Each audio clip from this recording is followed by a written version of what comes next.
Какво всъщност се случва, щом съпругата на един олигарх решава да участва в изборите за Европейски парламент? Що за приключение е това? Отговорите на Евгения Банева. От олигархията към парламента. Какво става? Наистина, що за приключение е това да ми кажеш най-напред? Защо ти е? Да, този въпрос ми беше най-често задавания въпрос през последните 10 дни, тъй като окончателното решение го взехме буквално предната вечер, преди последния ден за възможност да подам съответно документите си в ЦИК. Ами защо?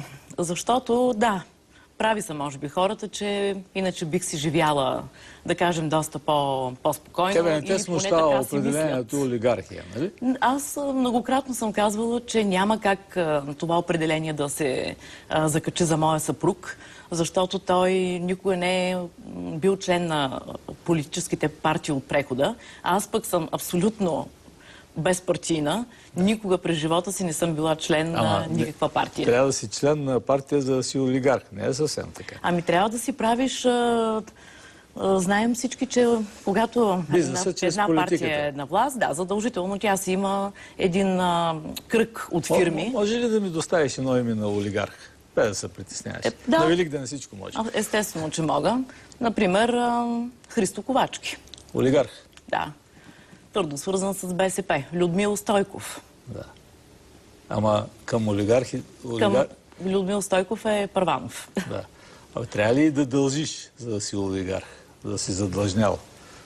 Ами... По българската формула. Първо, мисля, че трябва да се поддаваш на манипулациите на партиите, а те са доста изкусни в това отношение.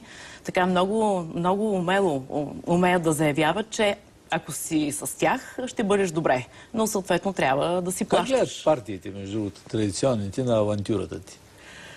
Със сигурност, може би все още не си дават сметка, че тази... си задала една... Да, така е. Една буря.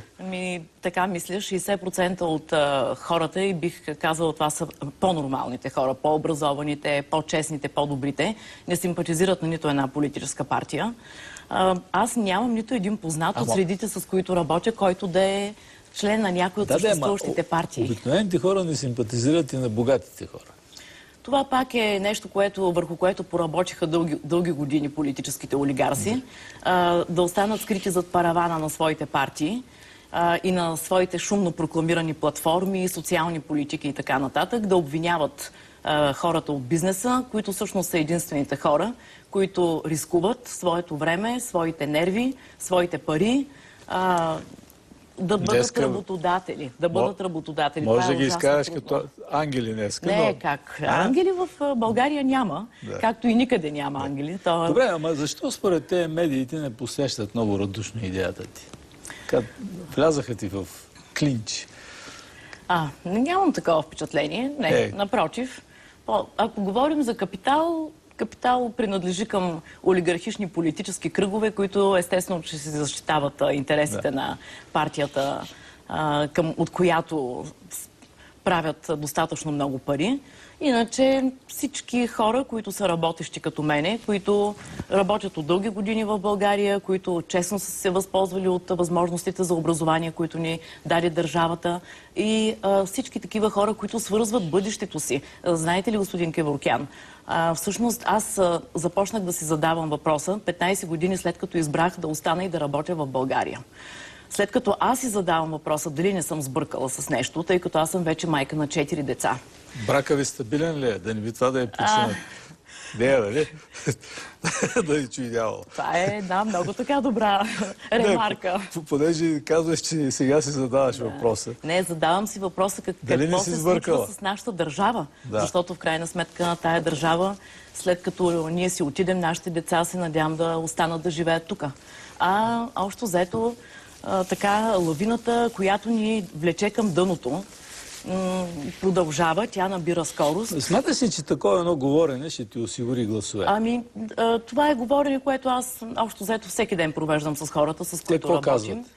Те казват, че безизходицата пред хората, които работят, които искат честно да правят бизнес в България, е все по-голяма, защото политическите партии са се отдали на едно политическо говорене, Вашите обикновени работници сега, знаеш колко им дреме, че бизнеса не... Не сте прав, защото и нашите обикновени работници виждат на каква преса е подложен бизнеса.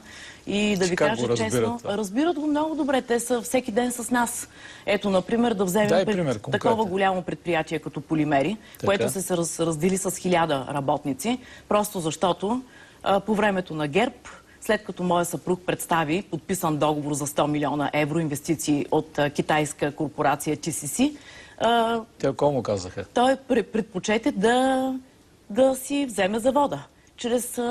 Как така? С държавна репресия. Точно след 2 месеца за 37 000 лева задължения към държавна фирма. 37 000? 37 000. Забележете, това е предприятие, на което земята е над 100 милиона.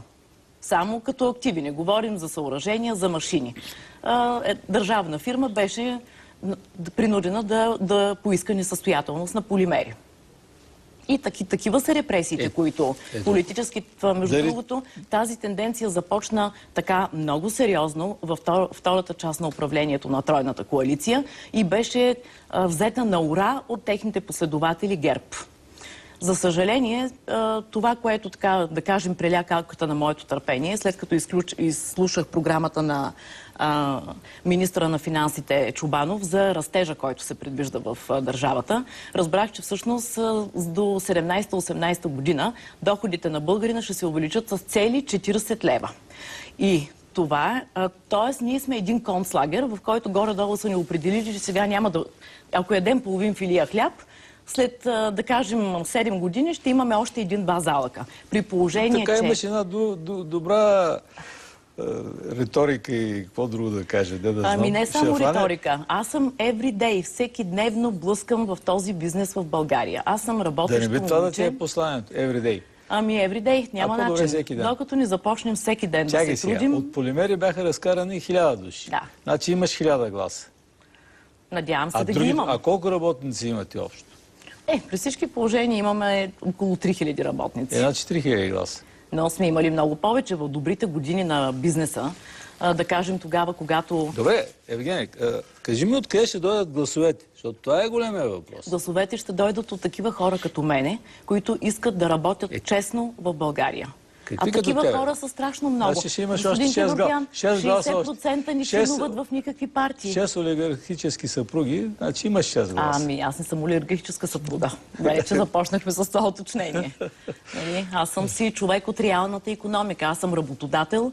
Аз съм човек, който сън не спи, за да измисли как да направи бизнеса по такъв начин, че да мога да си позволя съответно да си плащам заплатите на хората. Добре де. Хубаво е в Брюксел да видят една богата жена, да кажем. Обаче с какво друго ще ги впечатлиш?